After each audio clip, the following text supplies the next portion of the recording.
2 రోజుల క్రితం ఒక పాఠశాలలో ఒక విద్యార్థి తన గురువును కొట్టాడు. ఏం మారింది? నాకు అర్థం కాని విషయం ఇక్కడ అదే. అసలు ఏం మారింది? పిల్లలా? తల్లిదండ్రులా? సమాజమా? లేదా గురువు యొక్క విలువ?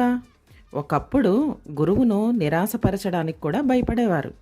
కానీ ఇప్పుడు అతని పైన చెయ్యి ఎత్తడానికి కూడా ఆలోచించడం లేదు.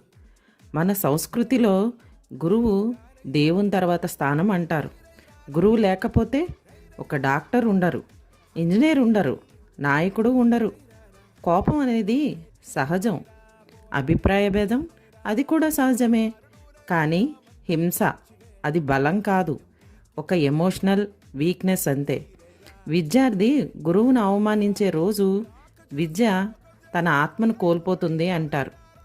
మరి ఇంట్లో గౌరవం నేర్పకపోతే పాఠశాలలో అది కనిపించదు.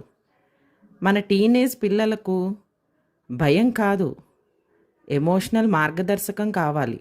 మార్కులు ఒత్తిడి కాదు, విలువల విద్య అవసరం. ఈరోజు గౌరవం నేర్పకపోతే రేపు అది ఆశించడం కష్టం. విలువలను కలిసి నిర్మిద్దాం. నాతో పాటు రండి.